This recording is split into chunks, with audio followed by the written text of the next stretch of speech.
যদি কেউ হক ফতে জেল খাটন দরজা বুলন্দ সাব কিবলা ফুলতলি রহমতুল্লাহি তাআলা আলাইহি বাংলাদেশের সরকারের একটি খতার অমান্য খসলা বলে সেটা আমার ইসলাম ধর্মে কখনো মানিয়া নেয় না, এটা আমি কখনো মানতাম পারতাম না। আমি যেহেতু মুসলমান, সরকারে যখন জেলের মধ্যে ঢুকাই দিল, জেল তাকি তাকি সাব কিবলা ফুলতলি মুনতাকাবু সিয়র একটা কিতাব তাই নিজে লেখছেন।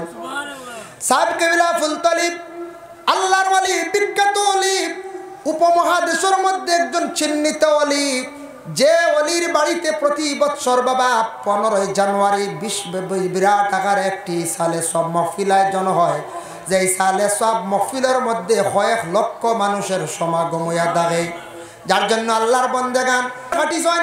সাব কিবলা ফুলতলি জেল কাটিছেন। ওরে আল্লাহর বন্দেগান, সৎ পথে জেল কাটিলে মানুষের সম্মান মর্যাদা আল্লাহ জমিনের মধ্যে বাড়ায়, আর অসৎ পথে জেল কাটিলে মানুষের অবনতি হয়। কত সময় নিয়ে ইয়াল আর কেউ নাইনি আমার ঘরে হয়, যার জন্য বিশেষ করে আল্লাহর বন্দেগান মহফিলত জায়গা আছে, আপনার অফিস সারা আগে দিয়ে আইয়কা আমার কইটা গজলও কই দিম, আপনারা যদি বই আইয়কা। যার জন্য বিশেষ করিয়া মাহতরম হাজির নেকারাম, আমার খোয়ার উদ্দেশ্য হইল বাবা, জীবনে মানুষের উপর মুসিবত আয়, মুসিবত আওয়ার পরে আমরা সবর করার চেষ্টা করতাম। আর আল্লাহর বন্দেগান মানুষে আল্লাহ বিভিন্ন রকমের জমিনের মধ্যে পরীক্ষা করেন না, বড় বড় নবী ফ্লোরে আল্লাহ পরীক্ষা করছেন। আল্লাহ পাক রব্বুল আলামিনে দুনিয়ার জমিনের মধ্যে মানুষরে ওলা পরীক্ষা করেন, খেয়রের দন দিয়া পরীক্ষা করতে পারেন, খেয়রের জন দিয়া পরীক্ষা করতে পারেন, খেয়রের একবারে ভিক্ষারি বানাইয়া পরীক্ষা করতে পারেন। কোন মানুষের জমিনের মধ্যে আল্লাহ পাক রব্বুল আলামিনে বড় বাদশা বানাই আল্লাহ পরীক্ষা করতে পারেন, মানে ধনী বানাইতে পারেন পরীক্ষা, গরিবও দিয়েও পরীক্ষা করত, আওলাদ দিয়েও করত, না দিয়েও করত, এটা আল্লাহর পরীক্ষা। সব আল্লাহর লীলা খেলা, সব আল্লাহর লীলা। আল্লাহ সব কিছু চাইলে করতে পারে। হযরত ইউসুফ জেল থেকে বাইর হইলাম, দরজা কতটুক বুলন্দ হইল দেখেন। হযরত ইউসুফ আলাইহিস সালাতু ওয়াস সালাম রে আল্লাহর যাতে মিশরের খাদ্যমন্ত্রী সর্বশেষে বানাইলা, মিশরের খাদ্যমন্ত্রী বানাইছেন। এখন মন্ত্রী বাইনতে কুয়াত পালে কইছেন শেষ ধ্বংস, যে বাইনতে করছেন হিংসামে ই বাইনতে ধ্বংস করতে পারছেন না, বরং তাইন নিজে ধ্বংস হয়েছে। এর লাগে আমাদের কিছু বাইয়ালির মধ্যে হিংসা থাকে। কোন ফ্যামিলির দেখবা হয়তো বড় ভাই কিবা তো মাইজলা ভাই কিবা তো ছোট ভাই, বাইয়ে বাইর লাগি দেখবা খুব বেশি হিংসা করে। বাইরে জানিয়া রাখবা যে হিংসা করবা তার ধ্বংস হইবা, ক্ষতি হইব। হিংসা করা ভালো নাই, হিংসা করলে মানুষের আমল কি পরিমাণ নষ্ট হয়। জেলা আগুনের লাকড়ি জ্বালাইয়া আংরা করে, সেইভাবে মানুষের আমল ওলা একবারে জ্বলিয়া বরবাদ হয়ে যায়। এর লাগে আল্লাহকে বাঁচতে হিংসা জিনিসটা সরাইতাম, ও হিংসা সরাল লাগিয়া আল্লাহর জিকির আমরা ভালো সুহবত যাইতাম। হযরত ইউসুফ আলাইহিস সালাতু ওয়াস সালামের বাইনতে একদিন গেলাম মিশরম। শুনছেন মিশরে একজন বাদশা আছেন বড় দয়ালু, দয়ালু বাদশা, বড় রিলিফ বাটিত্রা, দেশের মধ্যে বড় কহত সালে দেখা দিল, অভাবে দেখা দিল। সারা বাইন গেছ গিয়া কি করলা, রিলিফ আনাত গেছ, যত হকা রক্তর একটা টান। ইউসুফ নবীরে দেখছেন খুব বেশি চাইছ, আর ইউসুফ আলাইহিস সালাতু ওয়াস সালামে সারা বাইন তোর বাই চাইয়া কইলা তুমি তান হইতা কি আইছো? বলে আমরা বহু দূর থেকে আইছি। হইতা কি আইছো? বলে কেনান তাকি আইছি। বলে আচ্ছা ঠিক আছে। বলে কেনান তাকি আইছো নি? বলে আজকে যেগুলা পাইছো লইয়া যাও, যদি ছাড়ি যায় প্রয়োজন হয় আবার তুমি তার নেওয়াত আসিও। বাইনতে রিলিফ লইয়া বাড়িত গেছন। যাওয়ার পরে বাবা ইয়াকুব রে গিয়া কইলাও বাবা মিশরের একজন বাদশা দেখিয়া বড় ভালো লাগছে, মিশরের বাদশা দেখিয়া বড় পছন্দ লাগছে।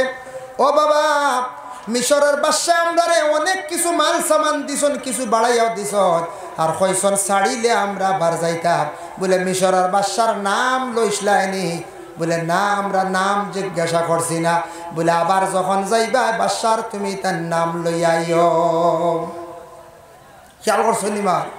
নাম লিয়াইও। পরবর্তীতে আবার গেল বাইয়া গিয়া আনলে ও সময় কইলা আমরা আব্বা কইছন আপনার নাম কইতা বলে আমার নাম তোমাদের আব্বারে গিয়া কইয়ে ইউসুফ তোমার তানোর আব্বার নাম কিতা বলে আমরার বাব্বার নাম হইল ইয়াকুব তখন ইউসুফ ভাই এন্তরে পরিচয় দিছেন না ধৈর্য ধারণ করছেন সবর করছেন এই মুহূর্তে যদি পরিচয় দেওয়ার যদি লাগি তাহলে হয়তো আমার ভাইয়ান্তর অন্যরকম মেজাজ ঘুরি যাইতে পারে যার কারণে জাপকা গিয়ে আমার ভাইয়ার নিশ্চয় আহেরে হায় ইউসুফ এখান দিলা কইলা আমার বাবা অখনো পর্যন্ত জমিন জীবিত আছেন আর ইয়াকুব এখান দিলে আল্লাহর দরবার হয় আল্লাহ আমার ইউসুফ রে একটা বার আমার কুলে ঘুরাইয়া দিও আল্লাহ পাক রব্বুল আলামিনের কি দয়া বাইনতে গিয়া কইলা আব্বা এই মিশরের বাদশার নাম হইয়া থাকছে গিয়া ইউসুফ সুবহানাল্লাহ বাবা যেমনে শুনছেন শোনা মাত্র খান্দন আরম্ভ করছেন কইছেন দেও আওলাদ হল আমার ধারণা আমার বিশ্বাস আমার ছেলে ইউসুফ এখনো পর্যন্ত জমিনও বাকি আছে বাইনতে আস্তে আস্তে হাসিলা কইলা বাইরে কোন আমল কুয়াত ফালাইলাম আর আজকে বাবায় কইত্রা বলে আবতান ছেলে বুঝি নখনো জমিন জিন্দা আছেন হযরতে ইয়াকুব আলাইহিস সালাতু ওয়াস সালাম আল্লাহর কাছে দোয়া করলা এই দোয়াটা করার পরে আল্লাহ ইউসুফ আলাইহিস সালাতু ওয়াস সালাম তার ছেলেরে বাবার সঙ্গে মিলাইয়া দিছেন মুহররমের 10 তারিখ আশুরার দিন সুবহানাল্লাহ মুহররমের 10 তারিখ আশুরার দিনই কারণ সাধারণ দিন না মুহররমের 10 তারিখ আশুরার দিন কোন যদি বন্ধ হলে এতিম বাচ্চান্তর যদি মাথার মধ্যে যদি হাত রাখে মায়া করিয়া যদি সে হাত রাখে দয়ার নজরে যদি হাত রাখে সওয়াবের উদ্দেশ্য যদি হাত রাখে আল্লাহর বান্দাগুলোর হাতের নিচে যত গেছা চুল পড়ব ততটুক সওয়াব বান্দার আমল নামার মধ্যে আল্লাহ দিবা লাগে আশুরার দিন মুহররমের 10 তারিখ এতিমগুলোর মাথা আতাইয়া দিবা এতিমগুলোর মাথা আতাইয়া দিবা ভাই মুসলমানের জন্য আমি মূল বিষয়ের মধ্যে যেন আলোচনা যায় আবার গুড়িত আমি যেন আয়াতে করিমা পড়িলাম ইব্রাহিম নবীর জীবনী নিয়ে আলোচনা করলাম তারপরে হযরতে ইউসুফ নবীর জীবনী নিয়ে আলোচনা করলাম তার উদ্দেশ্যটা কিটা মূল করণীয় কি আমরার করাটা কিটা জানাটা কিটা কারণ ইয়া থাকছে কি আল্লাহ বড় বড় নবী ওগুলোরে পরীক্ষা করছেন এর লাগি 1-2 জন নবীর জীবনী সামান্য আমি তুলিয়া ধরলাম সারা কইলে প্রচুর সময় লাগবো আমরা জানিয়া রাখতাম আমরা আখিরি জমানার নবীর উম্মত বলে আমাদের নবীরে আল্লাহ পরীক্ষা করছেন নি বলে হ্যাঁ আমরার নবীরে আল্লাহ বড় বড় আরো পরীক্ষা করছেন পরীক্ষা না রাসূলুল্লাহর ছেলে সন্তান দুনিয়ার জমিন থেকে বিদায় হয়ে গেলা এটা একটা পরীক্ষা না কোন যায় নবীয়ে মেয়ে সন্তান জীবিত রইছেন জিন্দা রইছেন কিন্তু আল্লাহর রসুলে তান ছেলে সন্তান জমিন থেকে হারাই দিল আল্লাহ নিলা গিয়া কত বড় দুঃখ নানি কোন যায় জন্মের পরে তান বাবারে চক্কর দ্বারা তান নিজে দেখলা না কত বড় মনে একটি দুঃখ আল্লাহর রসুল রে আল্লাহ কত রকমের পরীক্ষা করছেন যার কারণে আল্লাহর বন্দেগান ইনু আমরা যত আইছি আজকে সাহেব বাড়ি কত কত দুঃখ লই আইছেন বাবা আপনি আপনার খেয়রের মন থাকতে পারে পরিবার নিয়ে কষ্ট করডা আল্লাহর কাছে দোয়া করেন সবর করেন সবরের যাজা হইয়া থাকছে গিয়ে আলাদা খেয়ে হয়তো অভাবের কারণে কষ্ট করডা আপনি নমাজ পড়েন সঠিকভাবে আল্লাহর কালাম কুরআন শরীফ বেশি করিয়া তিলাওয়াত করেন তিলাওয়াত করলে আল্লাহ বড় কুশন রাজিল বন্দার প্রতি যত সময় পর্যন্ত নবী যে ফরমায় কুরআন শরীফ তিলাওয়াতের মধ্যে আমার বন্ধ হল তখন সে হালেকে জানিয়া রাখক আল্লাহর সঙ্গে কথাবার্তা করে সুবহানাল্লাহ কুরআন কেন আল্লাহর কালাম নানি আল্লাহর ভাষা আরবি ভাষা আল্লাহর মাত যত সময় কুরআন তিলাওয়াতের মধ্যে থাকবো বন্দা তত সময় নবীজি কইত্রা সে মনে করক হালেকে আল্লাহর লগে মাথো আছে সুবহানাল্লাহ উদ্বাইত্রা এর লাগে কোরআন শরীফের মধ্যে 5টা সূরা 6টা সূরা সম্পর্কে আমরার তরিকার বুজুর্গানে দিন হলে নসিহত করেন যদি পারেন আপনার জীবনের মধ্যে 6টা সূরারে আপনারা তিলাওয়াত করেন 6টা পারেন না 5টা করক 5টা পারেন না তবে নিম্নতম 3টা সূরারে কায়েম করিয়া তিলাওয়াত করেন হাফিজ চাপ যারা তাদের কোনো অসুবিধা নাই পারবা আলিম হলে কম বেশ পারবা আমরা যারা সাধারণ মানুষ আছি বাবা আমরা ব্যবসা বাণিজ্য করিয়া খাইয়া খেত কৃষি করিয়া আমরা খাইয়া গাড়ি চালাই আমরা খাইয়ার দিনের বেলা সারাদিন ব্যস্ততায় থাকি আমরা সম্ভব নাই, কিন্তু সকাল আর বিকাল বেলা দুইটা টাইমে আল্লাহর কালাম কোরআন শরীফ তিলাওয়াত করতে কোনো অসুবিধা নাই। এর জন্য সকালবেলা আপনারা যদি পারেন তাহলে সূরা ইয়াসিন শরীফ তিলাওয়াত করুন। সকালবেলা সূরা ইয়াসিন শরীফ সারায় তিলাওয়াত করুন। সূরা ইয়াসিন শরীফ একবার তিলাওয়াত করলে 10 কোরআন খতমের সওয়াব আল্লাহ দেয়। বুধবাইতরা সূরা ইয়াসিন শরীফ হইল গিয়া কোরআনের কলব। কলব আমরার যারা কলব আছে, কোরআনের কলব হইল গিয়া সূরা ইয়াসিন। وقال النبي صلى الله عليه وسلم إن لكل شيء قلبا وقلب القرآن ياسين ومن قرأ ياسين كتب الله له بقراءتها قراءة القرآن 10 مرة أو كما قال عليه الصلاة والسلام। رسول الله فرمان কোরআনের জেলা কলব আছে, তেমনি ভাবে তোমাদের জেলা কলব আছে, কোরআনের কলব হইল সূরা ইয়াসিন। যারা সূরা ইয়াসিন শরীফ একবার তিলাওয়াত করবা তাদের আমল নামার মধ্যে 10 কোরআন খতমের সওয়াব আল্লাহ দান করেন। 2 নম্বরে জোহরের নামাজের পরে যদি পারেন সূরা রহমান আর সূরা ফাতিহা, এই দুইটা সূরা যারা তিলাওয়াত করবা, সূরা রহমান তিলাওয়াত করলে মনের আশারে আল্লাহ পাক রব্বুল আলামিনে পূরণ করেন। ও যুবক ভাইরা, জীবনে বহুত আপনার আশা আছে। আশা আছেন না যুবক ভাই? তো গাড়ি লইতে বাইক লইতে, তবে বাইক লইলে রে ভাই বড় সাইলেন্সারও লাগু লাগাইও না, বুঝাইছেন? ওদের বড় সাইলেন্সার এগুলো লাগাইয়া বেশি আওয়াজ করে নেন। আল্লাহর দয়া গুতা লাগাইও না, খালি দোয়াই আল্লাহ। কিছু বাইন যুবক বাইনতে দেখছি বাইক চালান, খুব দ্রুত গতিতে চালান। ভাই আপনার লাইফ আছে, আপনার মূল্য আছে, আপনার জীবনকে আপনি মূল্য দেন। বাইক চালাইতে নর্মালিটি চালাও, বাইক চালাইতে মাথার সেইবে রাখুন, আপনি হেলমেট ব্যবহার করেন দে ভাই। যার জন্য আল্লাহর বান্দেগান বাইক চালাইতে সময় বড় ফাটা সাইলেন্সার গু লাগাইবা না। এগু লাগাইলে কিতা হয়, মানুষে বড় নিন্দা করন। নিন্দা করেন নিনা না কোন যায়, মানুষে বড় খারাপ পায়, কইবা খার ছেলে যার কি গু যায় রে এই বাই দিদি হইবেন না কোন যায়। আল্লাহকে ওয়াস্তে গুতা লাগাই না। জীবনের দ্বন্দ্ব উলতর দরকার আছে, টাকা পয়সার দরকার আছে, বাইরে আপনার জীবনে সূরা রহমান তিলাওয়াত করুন, মনের আশা আল্লাহ পূর্ণ করবা। 2 নম্বরে আতাকছে বাইরে সূরা ফাতিহা যারা তিলাওয়াত করবা, গায়ব থাকি আল্লাহ রিজিক মিলাইয়া দিবা। 3 নম্বরে আতাকছে গিয়া আসরের নামাজের পরে সূরা নাবা তিলাওয়াত করুন। আম্মা ইয়াতাসাআলুন যে সূরা যেটা আছে ওটা তিলাওয়াত করুন। এটা যত বেশি করিয়া তিলাওয়াত করবা, যদি পারেন আসরের পরে একবার আপনি তিলাওয়াত করেন, এই সূরাটা তিলাওয়াত করলে হাসরের কবরের ভয়াবহতা আপনার দিলের মধ্যে আইব। দিল মানুষের কি হইব বলে নরম হইব। সুবহানাল্লাহ। আরেকটা ফজিলত দেখলাম, খেরর রাত ঘুমায় না, মাথায় যন্ত্রণা করে, এরা রাত্রিবেলা ঘুমাইবার সময় আম্মা ইয়াতাসা সূরা যদি দায়ম করিলেন, তিলাওয়াত করা যদি আর আমল যদি করিলেন, মানুষের জলদি জলদি ঘুমাইব, মাথা ঠান্ডা হইব। মাগরিবের পরে সূরা ওয়াকিয়া তিলাওয়াত করবা। সূরা ওয়াকিয়া তিলাওয়াত করলে আল্লাহ বেশিমার রিজিক আতা করেন। আর এশার নামাজের পরে সূরা মুলক তারে তিলাওয়াত করবা। আর আমি আগে কইছিলাম সূরা মুজাম্মিল, সূরা মুজাম্মিল যদি পারেন আপনার জীবনে রাত্রিবেলা ঘুমাইবার সময় দায়ম করে তিলাওয়াত করবা। সূরা মুজাম্মিল তিলাওয়াত করলে নবীজিরে খাবে দেখা নসিব হইব। আল্লাহকে যদি পারেন, তবে বিশেষ করিয়া অবসর সময়ে সূরা মুজাম্মিল পড়বা, ওয়াকিয়া পড়বা, অবসর সময় বার করে যদি পারেন না, সময় সময় এক টাইমে বা 2 টাইমে কোরআন তিলাওয়াতের মধ্যে অংশগ্রহণ করবা, কোরআন তিলাওয়াতের প্রতি খেয়াল করবা। আমরা বর্তমান সময়ে পড়া জিনিসটা কমে গেছে গিয়া, একমাত্র মোবাইলে আমরা খাই নিছে গেছে। মোবাইলে আমরা ওলা খাইছে, মোবাইলের দ্বারা মানে সবসময় ব্যস্ততা থাকি আমরা একগুলো, যার কারণে বিশেষ করে আমরা ম্যাগাজিন পড়ি না।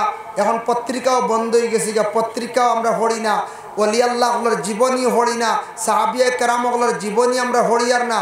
আমরা এটা পড়ার দরকার আছে। মানুষে ইগুলা বই পড়িলে মানুষের জ্ঞান বাড়ে, অনেক জ্ঞান হয়।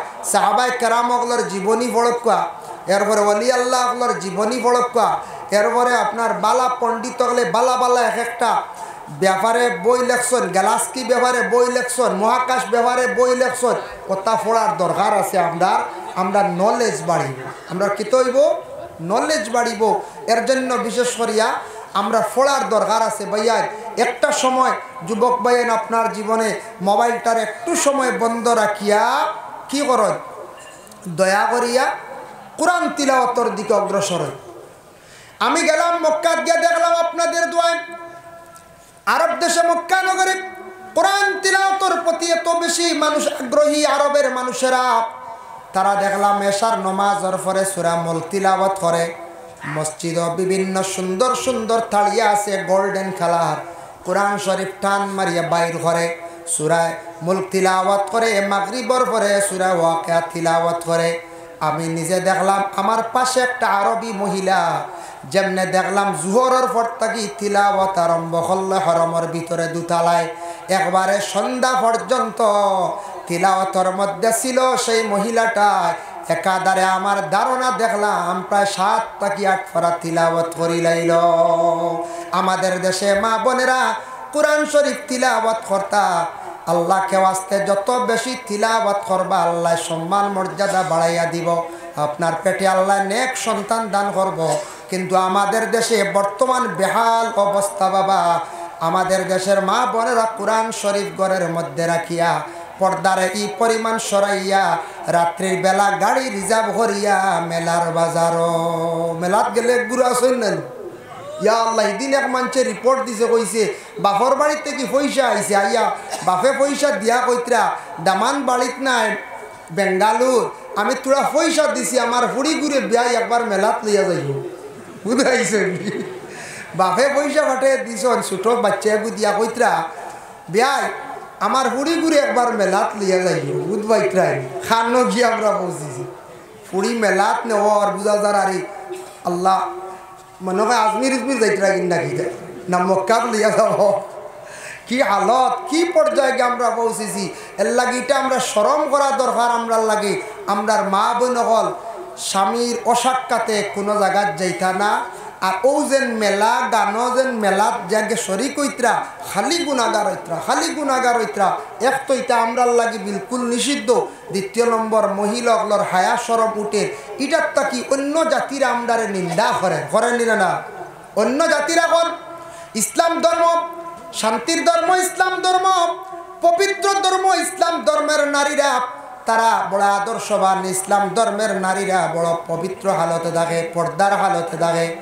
এখন তো আমাদের মা বোনদের যে হালত বেহালত অবস্থা এগুলা দেখিয়া কোনোদিন আর ইসলাম ধর্মের নারীদের আর প্রশংসা করতো নাই। হইব বলে ইসলাম ধর্মের নারীরা বর্তমানে সমাজ নাই, বর্তমানে এরা শহরের মধ্যে এরা বাইরে গেছেন গিয়া। আল্লাহকে ওয়াস্তে যারা বিবাহ করছেন নিজের স্ত্রীরে ঘরের ভিতরে রাখার চেষ্টা করেন, সময় পেক্ষে আপনি ভ্রমণে যান, যাই আছে ডাক্তারের কাছে যাইতরা, আপনি দিল্লি সফরও যাইতরা যান, দেশ বিদেশ দেখা প্রয়োজনে আপনি লইয়া যান, সেই বেজায়। কিন্তু কিছু জিনিস আছে এগুলার মধ্যে আমরা লাগি যাওয়া নিষিদ্ধ। ইউসুফ নবী খান দিয়া কইলা, ও ভাইয়ান তোমরা আমারে কুয়ার মধ্যে ফেলাইতে রে। ও ভাইয়ান ঠিক আছে, তবে আমারে পর্দার হালত খান্তা রাখো। তোমরা আমারে উলঙ্গ অবস্থায় তোমরা আমারে পানির মধ্যে ফেলাইও না, কুয়ার মধ্যে ফেলাইও না রে ভাই। বলে না না, তোমারে ফেলাইতে হইলে ই অবস্থায় ফেলাইতে লাগবো, তোমার কাপড় কুলিয়া রাখতে লাগবো। তারা শরীরের কাপড় কুলিয়া বাইয়ান টেনি লাগিয়া উলঙ্গ অবস্থায় ইউসুফ নবীরে কুয়ার মধ্যে ফেলাইলাম। যখন ছাড়ছন, ছাড়ার লগে লগে কুয়ার মধ্যখানে একটা তবকা আছে, মানে সুরঙ্গ আছে, জেলা কয়লা কাটন মেঘালয় আমরা বাইয়ানতে কইতে পারবা। মধ্যখানত ওলা কাটি নিচে যে কাটিং করিয়া ফাতারে ফাটিয়া যায়নি না ওলা সিস্টেম হজরতে ইউসুফ আলাইহিস সালাতু ওয়াস সালাম রে আল্লাহ জিব্রাইল দে ফাটাইলা, ও জিব্রাইল তুমি জান্নাত থেকে একটা পোশাক লইয়া যাও। হোক সুবহানাল্লাহ। ও জিব্রাইল জান্নাত থেকে একটা তুমি পোশাক নিয়ে যাও, আর সেই পোশাক নিয়ে আমার ইউসুফের গায়ের মধ্যে লাগাও, আর আমার ইউসুফ রে তুমি কি করো, তুমি হেফাজত করো। আল্লাহর বন্দেগান হজরতে ইউসুফ আলাইহিস সালাতু ওয়াস সালাম তারা ধারণা করছে কুয়ার নিচে গেছন গিয়া মধ্যখান জিব্রাইলে ইউসুফ রে মানে খুলো লইলিলা। সুবহানাল্লাহ। আল্লাহর দয়াব মায়া হযরত ইউসুফ নবীরে হযরত জিব্রাইলে যখন মুআল্লাক অবস্থায় রাখছেন বনিজর মধ্যে কাফেলার মধ্যে একজন ব্যক্তি যারা পাইলা এর মধ্যে একজন ব্যক্তি নিয়ে মিশরের আজিজ বাদশার কাছে 22 দিরহম টাকার মধ্যে বিক্রি করে লাইল। মিশরের বাদশা লালন পালন করলা, পরবর্তীতে জুলাইখার জাপটের মধ্যে পড়লা, আবার জুলাইখা চক্রান্ত করিয়া হযরত ইউসুফ নবীরে জেলখানার মধ্যে ঢুকাইল। 7 বছর পর্যন্ত তাই জেল খাটিলা।